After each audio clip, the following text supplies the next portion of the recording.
Welcome to part two. I'm joined by Andy from Aberdeen. I bet it's cold up there, Andy, isn't it? Speechless. He's not said out. Are you there, Andy? What are you doing to me?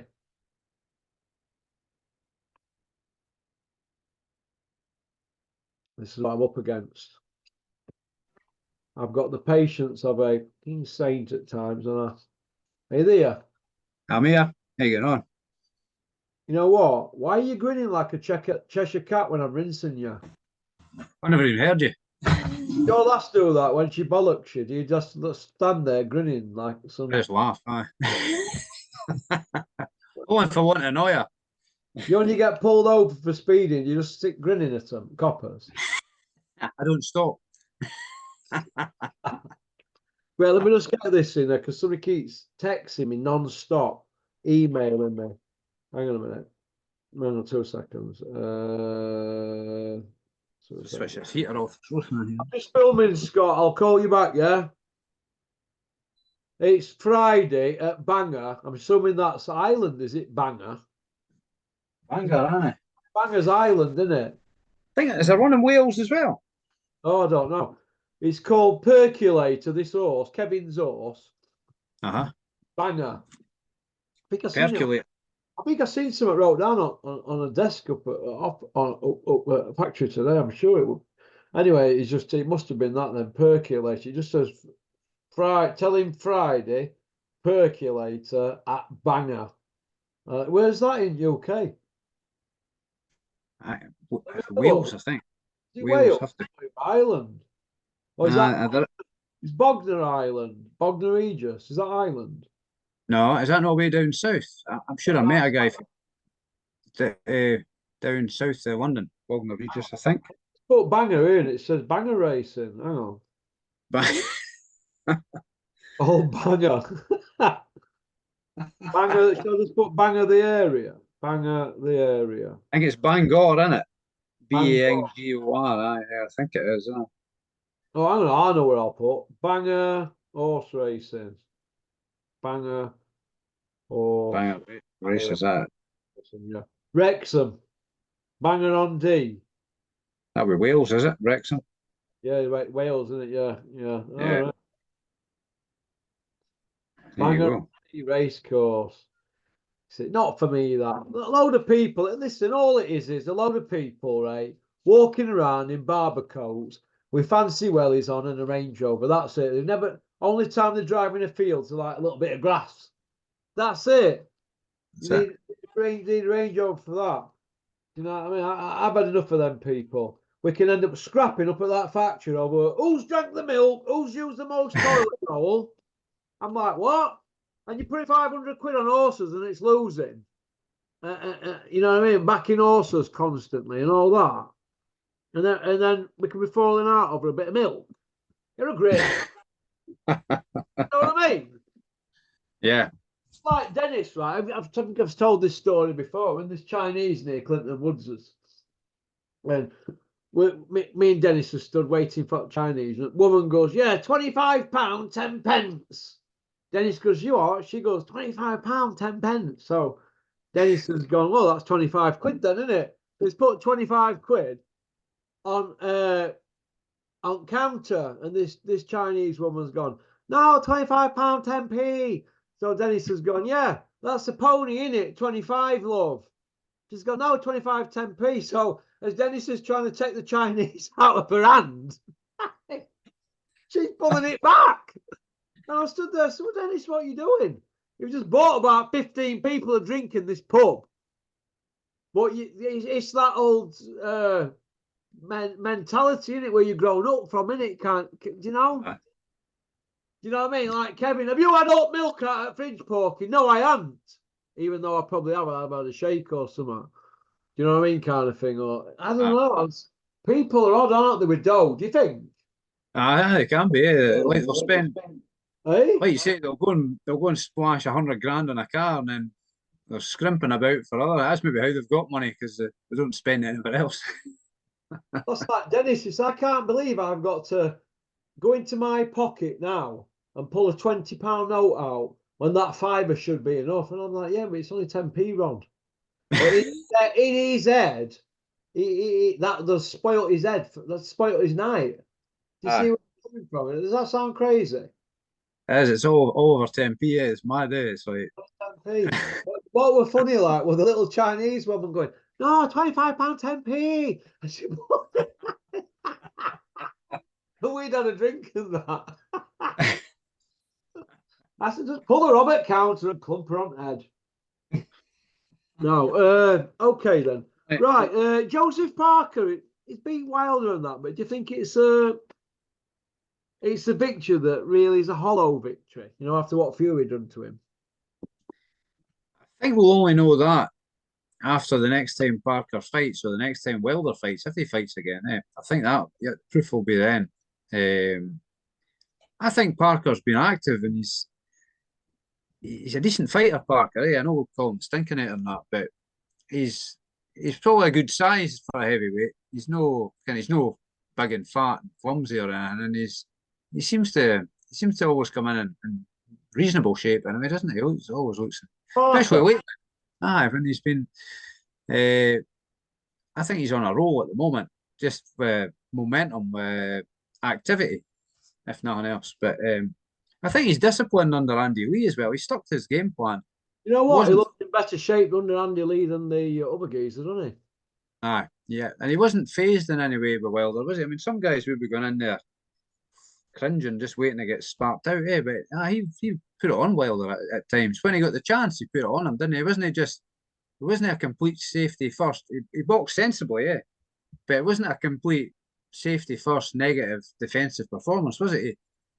When he had the chance, he really put it on Wilder, especially if it was at the 8th round in the corner. He was piling into him, wasn't he? You know, I think he'd make a good trainer. I think Macklin would make a good trainer. Matthew Macklin. Matthew. Surely learned a lot over all trainers he's had over years. Mm-hmm.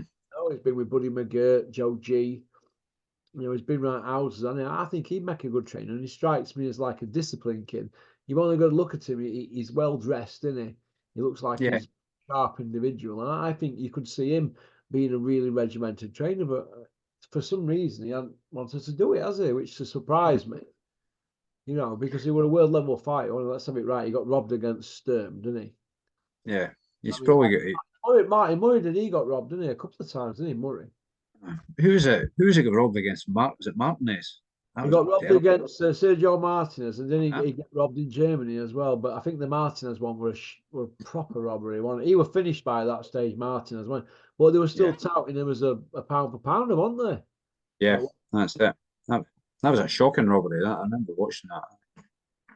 I remember when he iced Paul Williams. Remember that? Biggest welterweight, Paul Williams. Paulie Williams, yeah, I think I do. Yeah. I just think Macklin would make a good trainer. So we've got the fights coming up at the moment that people are going to talk about.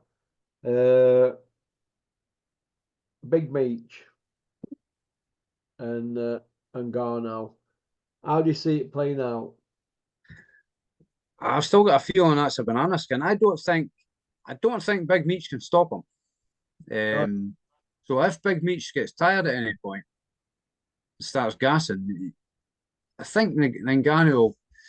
I know he's got very little experience in the boxing ring, but I think he's quite a smart guy, and I think he'll maybe apply sort of what you maybe call educated pressure on Big Meech. I think he can put pressure on without exerting himself too much, but he's a big solid guy, isn't he? Big Meech he's up against it. He's probably like Fury in a lot of aspects. He's used to being the bigger, stronger guy, and he's gonna. I mean, Ngannou took away Fury's inside game, didn't he? Just with sheer strength. So what's Big Meech going to do to him? Is he? Probably Big Meech is maybe. Is he physically stronger than Fury, or does he just look big and strong? Somebody said he was hollow. Dave Allen said on Boxing Asylum, that's when I lived at that other house years ago. He said he sparred Daniel Dubois, and he said he was very, very strong in clinches. Joyce was strong, but Joshua were hollow. and he said he could push him around. And I've also heard that from other people who were there when David sparred. Although David had his nose broke by Joshua 5 times, so he'd been target practice because he doesn't move his head, does he? Yeah. He found him easy to move up close, Anthony Joshua, Dave Allen. So maybe he is big and all. I don't know, maybe. So Ngannou's not going to have much trouble shoving it about, is he? Well, did you see the clinches he had with Tyson Fury? You never really see Tyson in trouble in clinches, but he moved him very, very easily, didn't he? So I don't see Joshua wanting to get up close. I see him wanting to stay outside and try and box him or just pick him off. Target practice.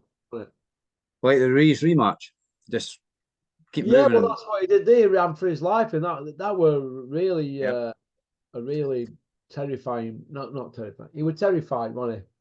Nah, he's scared to get gun shy. He was that was in Eddie Hearn going on about being Eddie Hill's going on about it being a boxing masterclass. It was a half marathon masterclass. If anything, it's just masterclass.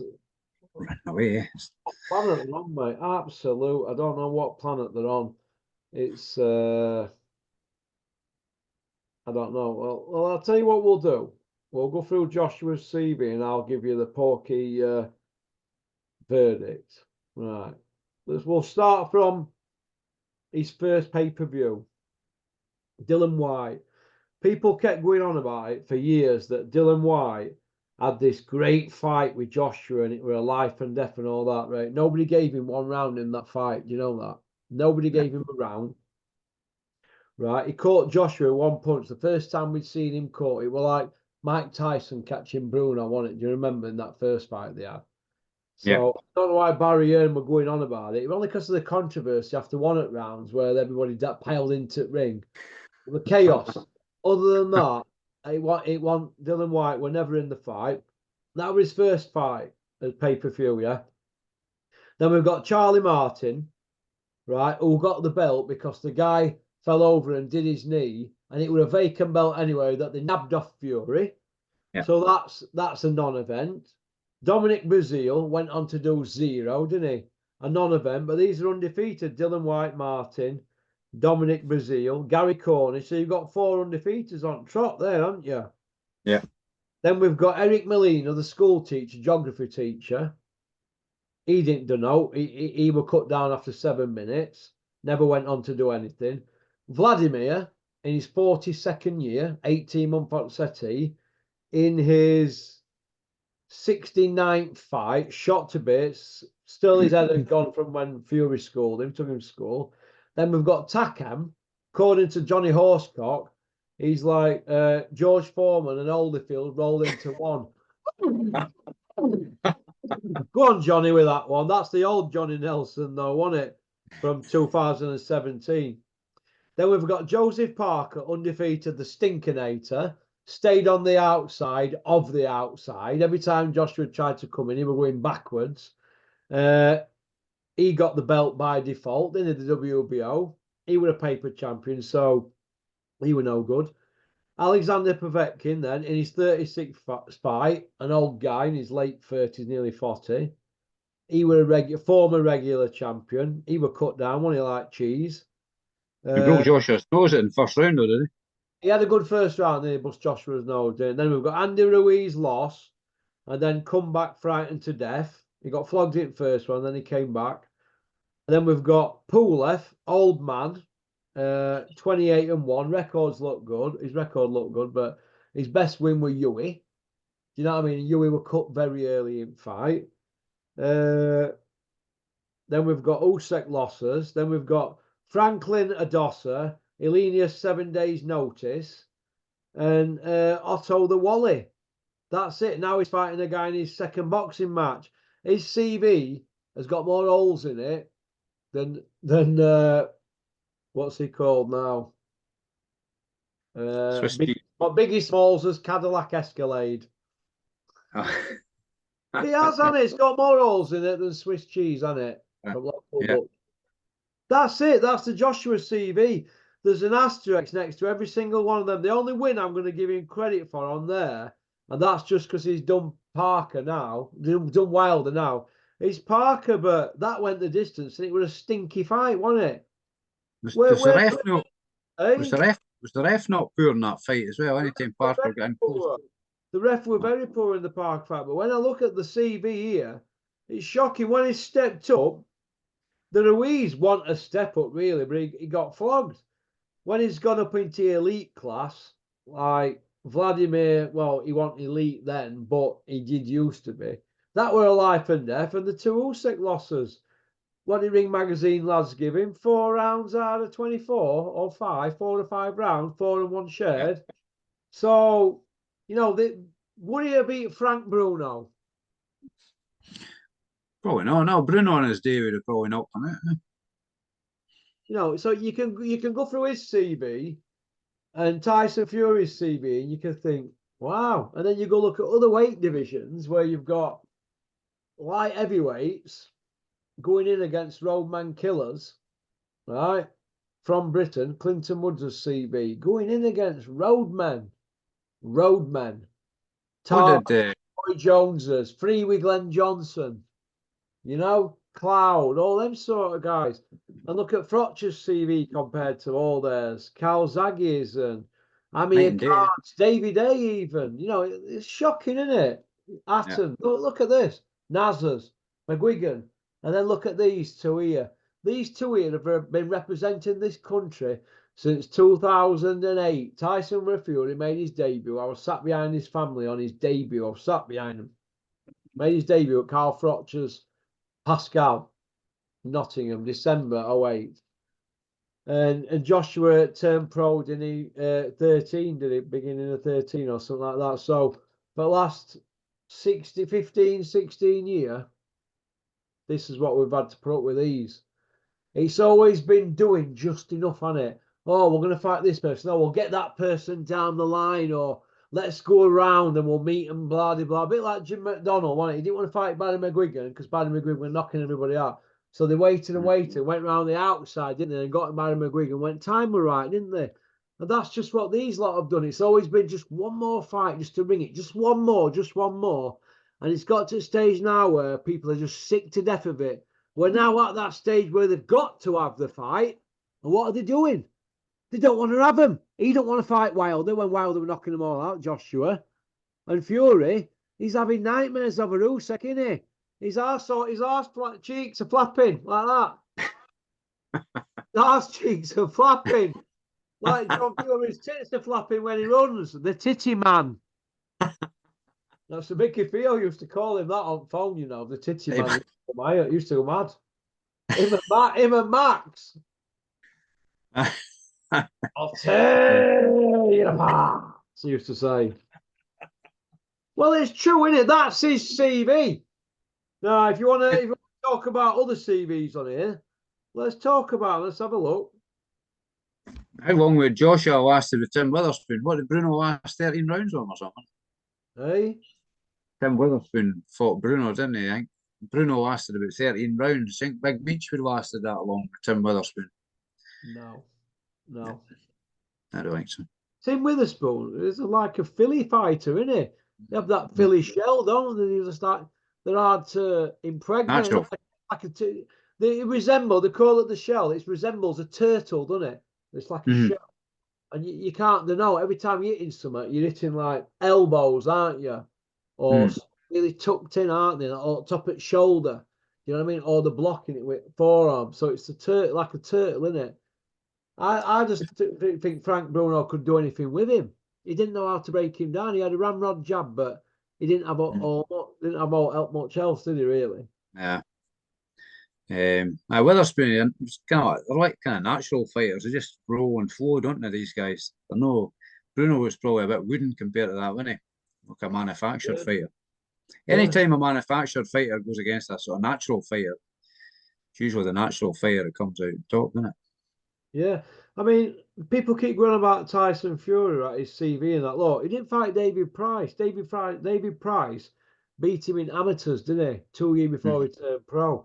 He didn't fight David Price. David Price was flattening everybody. Everybody was scared to death of him. I personally thought he was going to come and kill us all in our beds. The stories that people were putting out about David Price, I was scared for my life. I was. Was it big Frank Maloney was telling terrifying tales about him, and Tony the Bell End, he was heir apparent to the Klitschko's. Well, once he got beat, Tyson Fury said he was useless anyway, but Tyson didn't want to fight him. He didn't want to fight him, mate, at all. Do you know what I mean? Big truck, eh? Hey? Big truck, was that what it used to get called? Yeah. So that's what I'm saying. So it is what it is, isn't it? But when I look at other people's CVs, I look at Vladimir's and I think, wow, his CV is so much better. Do you know what I mean? He's got 11 wins over world champions and 4 defeats against former, current, and future. Chris Bird, Ray Mercer, Samuel Peter twice, Lamont Brewster, Sultan Ibragimov, Asim Rahman, Ruslan Chagayev, David A, John Pott, Mark Mormack. Lost against Corey Sanders, Tyson Fury, Joshua, and Lemaine Brewster. But and in his title fights, he won 28 world title fights and lost 4 and 2 draws. Vladimir, do you know what I mean? A good record, eh? Hey? A good record, that, isn't it? But it One of says the best. he's got draws on his record because it says here 28, 4 and 2. I don't know. I didn't think he had any draws on his record. So Wikipedia could be wrong. But like I said, he's got 11 wins over world champions. What's Tyson Fury got? 4. 4. Joshua's got 5. So they're way off, aren't they? Vladimir's Olympic gold as well. They're not even near Vladimir's reign, are they? Really? And Tyson defeated him. Do you know Vladimir, what I mean? how many wins over world champions has Vitaly got? Out of curiosity, do you know that one? I'll have a look now. Best by Tilly Klitschko. He beat Corey Sanders, didn't he? Vladimir never rematched him, did he? But Corey Sanders was a big puncher, wasn't he? Fast hands as well. Let's have a look at Vitaly. Vitaly Klitschko, right? There's something about him that I think we didn't see the best of him, me. Mm. You know, do you ever get that feeling that there's just something about him that we didn't get the best of him? First time I seen him fight, he fought Herbie Hyde, and I'm sure he knocked him out with a punch that didn't even land properly. What waffed off at punch done him? That was for the WBO title, wasn't it? Second round KO, I think it was. Listen, I can't find that on it. Oh, hang on. I might be able to find it. Yeah, I'll have to have another look. But I always felt shortchanged by Vladimir, a little bit like Billy Joe Saunders, you know, and Frankie Gavin. I used to look at them and think, wow. You know what I mean? And then Curtis Woodhouse nearly beat him, nearly lost a split. It could have gone either way, that against Frankie Gavin. And that's when people were like, the professional ain't cut out for him, like Tom Stoker. He was #1 ranked, wasn't he? And they were all raving about him, more favourite to win at Olympics, wasn't he? And it didn't happen. A bit like Billy Joe. And then Billy Joe went and did that at a professional level, didn't he? But he just didn't. For me, the glass was half full with Billy Joe. Do you think that? Yeah, I think so. Vitaly had a really unusual style, didn't he? He was 6'8", wasn't he? But he could lean back and he had a kind of awkward style, didn't he? He was difficult to hit, really, wasn't he? Hey, listen, he put his hands on Lennox Lewis, didn't he? He did, aye. Fair play to Lewis. He's taking full-on right hands, wasn't he? He's flushing the chin. I thought this isn't going to last long, but Lewis stood up to him, didn't he?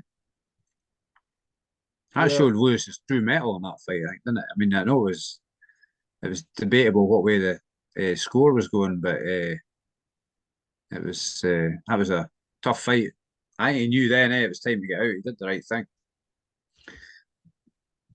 World Championship silver at Vitaly, says here. So he went old mug, were he? No, he was a top operator. I think he could have beat most folk in history. I think Vitaly, just his sheer size and awkwardness, and he had a good punch as well, and he had a decent chin as well. Yeah, well, he must have done because he took some hammer off Lennox Lewis, didn't he? Let's have it right. Especially the uppercuts, eh? Oh, unbelievable, mate! Absolutely unbelievable. Neck stretchers, Is what? Neck stretchers, the uppercuts, eh? It's like Jesus. Yeah. How long do you see this Saudi thing lasting, Andy? 3 years maybe. 3 year, you reckon? Mm, What do you I think? reckon. £10 million fine thing that they've put into the contract thing or whatever now. What does that mean? Does it mean if one of them pulls out next, no matter if it's a proper injury or what, they have to pay the other 10 million out of their own money or something? Something like that. It wasn't entirely clear whether he gives it to the opponent or whether the Turkey man taxes him and takes the 10 million away. I don't know. Well, I thought he had millions and billions and billions. What's 10 quid to him? That's a You think he's just pocket doing, money to him.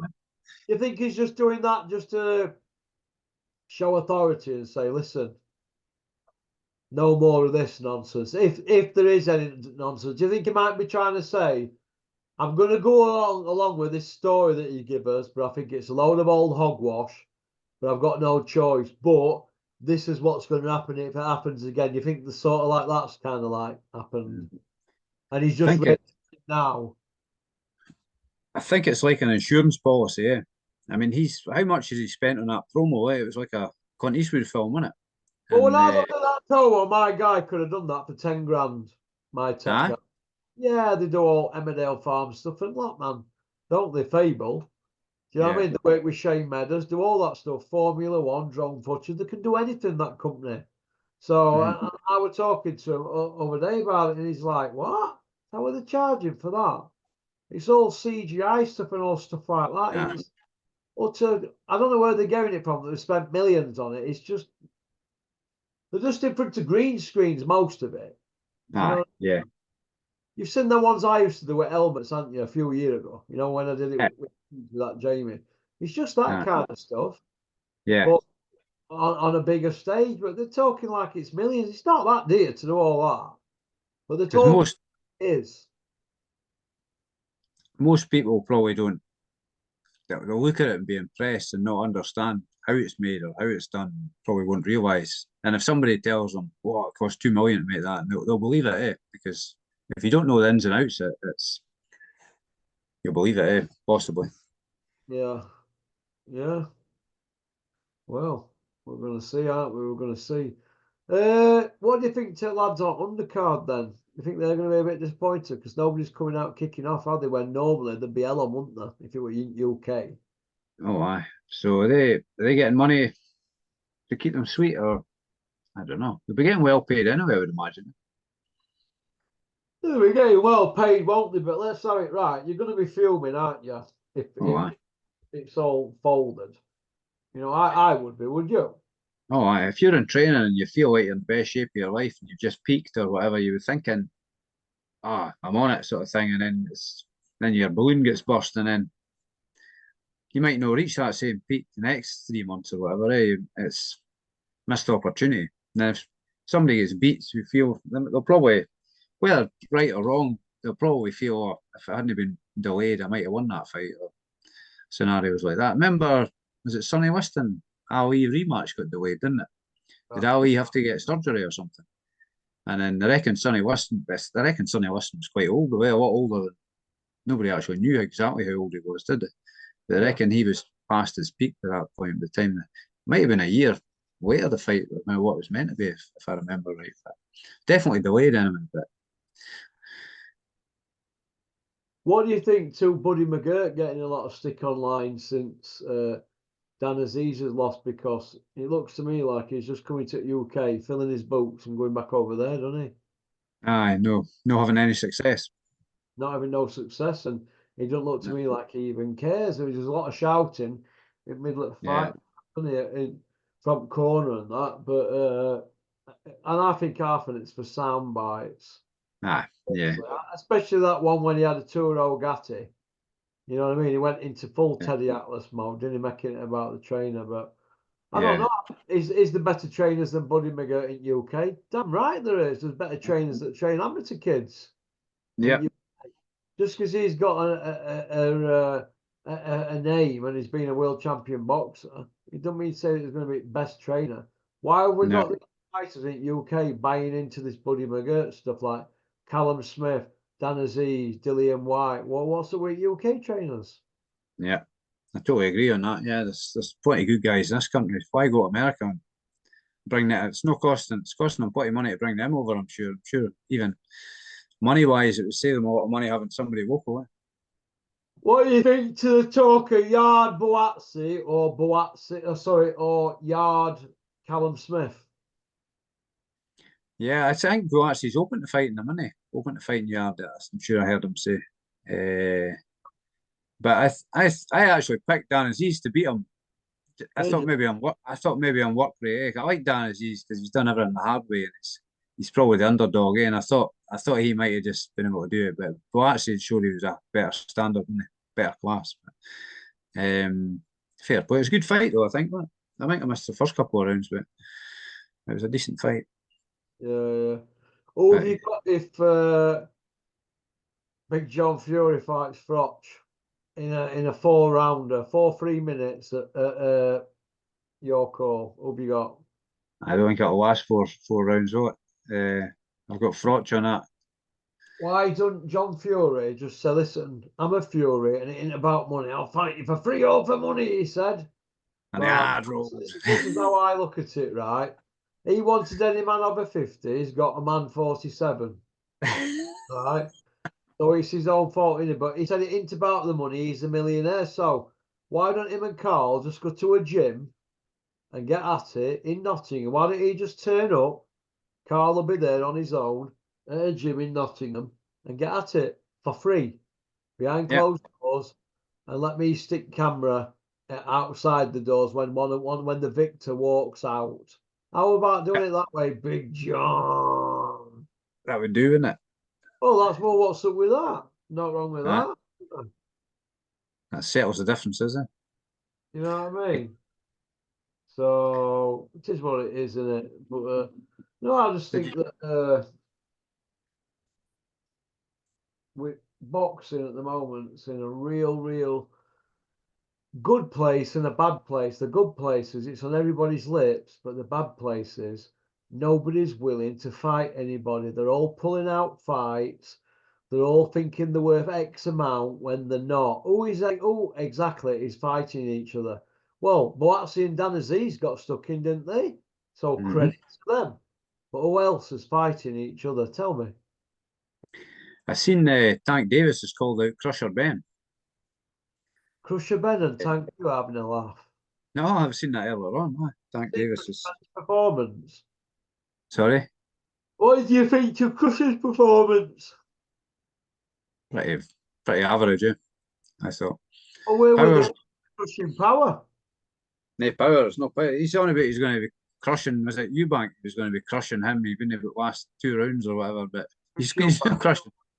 He's like boxing. He's like the Stu Francis of boxing. You can't crush a grape. He'd manhandle him. Chris Eubank Jr. at £160 would manhandle Crusher. Too tall for him, too strong up close, too experienced, and it'd be a bloodbath. It'd be an absolute bloodbath. He comes swinging in with that big right all the time, just like his old fella, doesn't he? No job, eh? An orthodox fighter leading with his right hand. It's everything that you shouldn't do. It's textbook, isn't it? If they need to look how he should fight as a textbook fighter, go and look at Kell Brook. He does everything perfect, doesn't he? To the letter. Ask any trainer worth his salt. They say, right, who does everything to the book? Let's take Kell Brook. That's how he should fight as an orthodox fighter. Who does everything the opposite? Froch does everything opposite, doesn't he? Hands down and all that. Do you know what I mean? Low left. But it's whatever you're comfortable at. But Kell Brook does everything perfect, in my opinion. Perfect southpaw, you say Billy Joe, wouldn't you? Does everything. Letter. Do you know what I mean? But they'd have been a good fight, them two, you know. Back in the day, if they could have fought at 160, I think. I don't think Billy 160 now, would he? Nah, I don't think he's going to come back. No. You know what? Part of me wants him to, part of me don't want him to come back and get shown up. Yeah. He's been out at ring 3 years in May, hasn't he, Bill? If you're coming back, you've got to do it right. Screw the nut, discipline, get in shape, proper shape, and then make a comeback. Have a warm-up fight and then have a big fight or whatever. He doesn't want to come back, mate. Fool himself. But I see another rumour somewhere that Tony Bellew's thinking about coming back. Tony Bellew's on about coming back every day. Back from what is he coming back from? He's a paper champion, isn't he? He's never took a belt off a champion. So what would he be coming back from? He's been on all them TV programs, had books and all this and all these appearances he does. But what has he won off a champion? He's another one. Stolen valor. Just keeps reappearing now when he said he wouldn't. A reappearing man. He'll be on Celebrity Squares soon. In fact, do you know what? And this is straight up this, right? He was fuming a few years ago when Dylan White got that Ready Steady Cook gig. You know that Ready Steady Cook Ainsley? Dylan White were on there when he cooking beef jerky or whatever he was doing. And Tony Bellew were like, oh, I never get gigs like that. He was like a crying little baby. Like a big baby. It's a jealous guy. Baby. Hey? Just a jealous guy. Hey? Tony Bellew, the reappearing man. Just when you thought he was safe to go out the house, the reappearing man is back. He's like the Bobby U in the boxing, isn't he? Bobby, you what, the man from Atlantis? Hey, I used to think of him, you know, when I used to go to swimming baths as a kid. Porky, don't man from Atlantis. I said, man from Atlantis? I am the man from Atlantis. Get out of my way. Right, I'm going to get off, mate. I'm going to make a cocoa, and I've got a film here I'm going to watch. It's called, here we go, Senna. Old Senna. DVD. I'm going to watch it on this little DVD player I've got that I never use. I used to have it when I used to do bits and bobs for Dennis. I used to put it in car and that if I were not going anywhere. And I thought, I'll watch that if I were waiting about. And I don't know why. I could just put it on telly, couldn't I? If I want on my computer, but I'm going to see if it still works. I found it today. I'm going to watch Senna on this because I haven't really seen that on me. It's kind of like a documentary film, isn't it? Yeah. I did watch half of it, and the bit I stopped watching it was where they were driving it wet, and it broke the lap time in the wet, but faster than the dry time. Do you remember that? Remember the part of the film? Yeah, that's the bit where I'm up to, isn't it? Yeah. But Reg kept saying, I don't want to watch this no more. I don't want to watch this no more. He's one of them half an hour, and he's had enough. But it's I couldn't believe it. Lap recorded wet on one of these tracks. Great driver. I want to see that. I can't remember the name of it. So like Lancia versus Audi. That's the rally championship. The rally one. Yeah, I want to see that. It's just out, isn't it? I think it's a documentary, a film kind of drama thing. My son was telling me about it, so I'll have a look at it and find out. That Ford versus Ferrari one, isn't it? Like that, yeah. You like that? Isn't it? Le Mans, yeah.